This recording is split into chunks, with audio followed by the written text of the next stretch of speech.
Sejam bem-vindos e vamos a mais um estudo, mais uma dúvida. Só tem o Espírito Santo quem fala em língua estranha? Precisa falar língua estranha como evidência que a pessoa tenha o Espírito Santo? Na verdade, não. O falar em língua estranha é uma experiência à parte da obra da regeneração feita pelo Espírito Santo. É ele quem regenera e transforma a pessoa.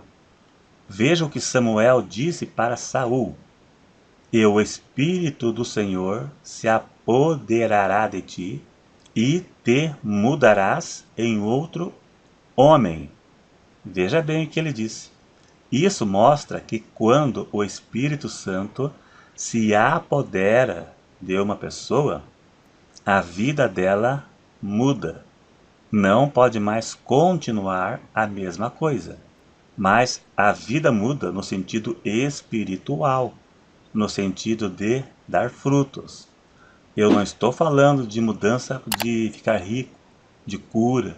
Isso não, é outra coisa, não tem nada a ver uma coisa com outra.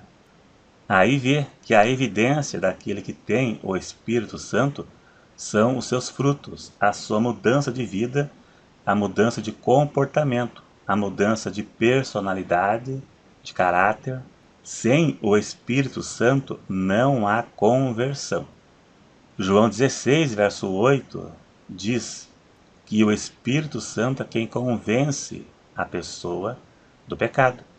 Então, sem uma ação do Espírito Santo, a pessoa não consegue se convencer que é pecadora e não consegue se libertar do pecado. A pessoa só obedece a palavra se estiver sido ou tido transformada pelo Espírito Santo. De si mesma, a pessoa não vai conseguir. É como eu disse no começo. O batismo no Espírito Santo é uma experiência à parte da regeneração. No livro de Atos, o batismo no Espírito Santo era evidenciado ou confirmado pelo falar em língua estranha. E isso foi deixado para a igreja. Agora eu vou mostrar que o batismo no Espírito Santo é uma experiência à parte do recebimento do Espírito Santo que acontece na conversão. Quando se converte, genuinamente, com boa intenção, o Espírito Santo vai convencer a pessoa do pecado, que suas práticas são pecaminosas, e vai transformar essa pessoa, a libertando do pecado. Em Atos 19, cita alguns crentes de Éfeso que eram convertidos, mas ainda não tinham recebido o batismo no Espírito Santo. E no verso 6, diz que Paulo, impondo as mãos, veio sobre eles o Espírito Santo e falavam em línguas e profetizavam. Em Samaria, Atos capítulo 8, os que creram na pregação de Filipe foram batizados nas águas. Então os apóstolos que estavam em Jerusalém foram lá. E veja que no verso 16 diz que sobre nenhum deles tinha ainda descido o Espírito Santo.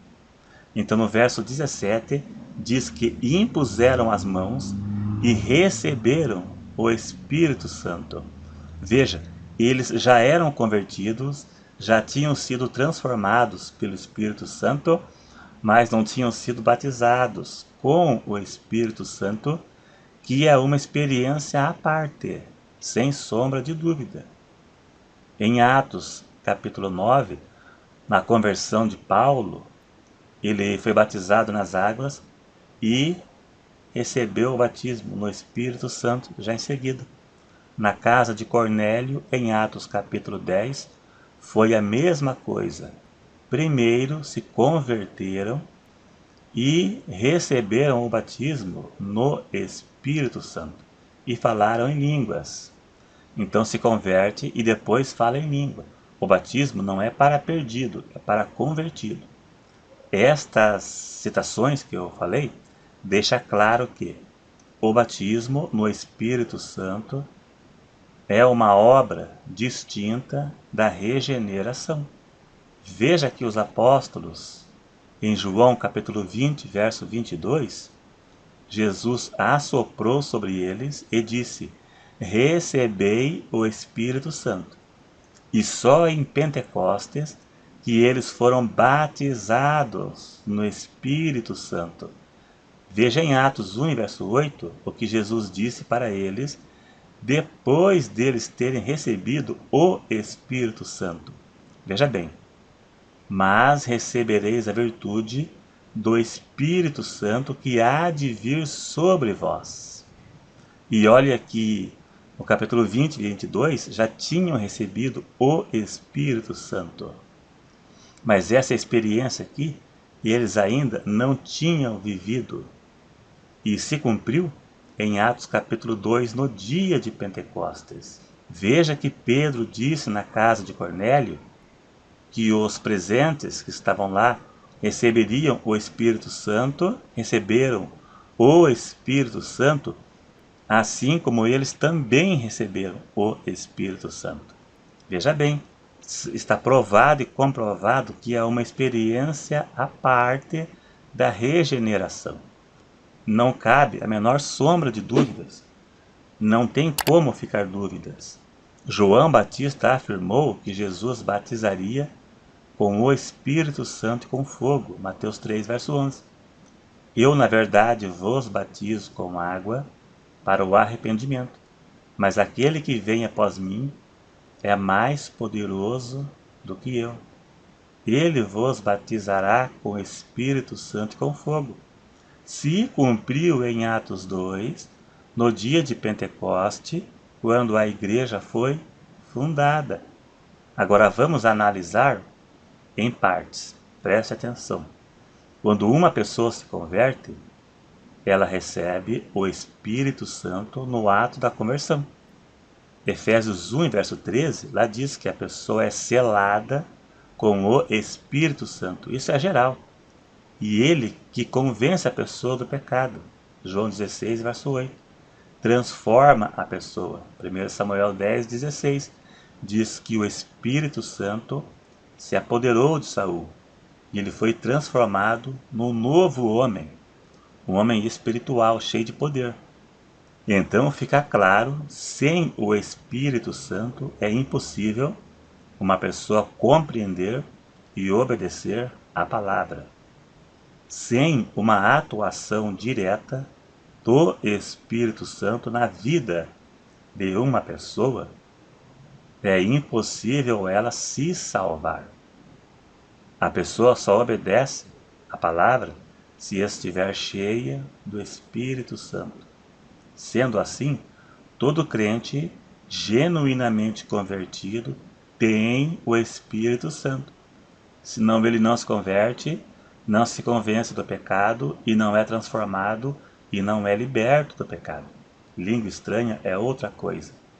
A prova que a pessoa tem o Espírito Santo é a obediência à palavra de Deus e não o fato de falar línguas estranhas. Pois nem tem como provar que toda língua estranha que vemos por aí é de Deus. Não tem como provar. 1 João 4,1 diz: não creais em todo espírito, mas provai se os espíritos são de Deus.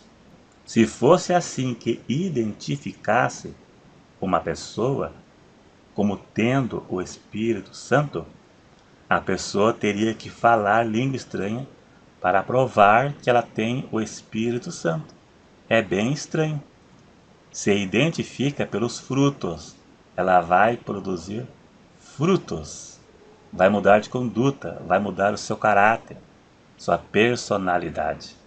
Ela vai ter parte com Deus, né? E já a língua estranha que Paulo ensinou, ele disse que na igreja deveria falar 2 e quando muito 3, e que houvesse intérprete.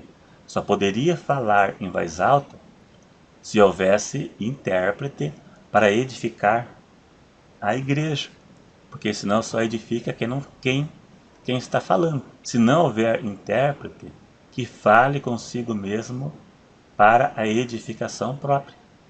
Paulo disse que a língua estranha edifica a si mesmo porque é uma língua que só Deus entende. A pessoa não fala aos homens, ao menos que haja intérprete. Então está aí.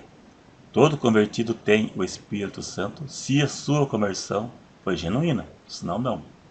Né? Porque senão não há conversão. E a língua estranha é outra coisa, é uma experiência à parte. Noutra ocasião falaremos mais sobre isso. É isso aí, se gostou, dá um cliquezinho aí em gostei. E se não for inscrito, se inscreva e até o próximo.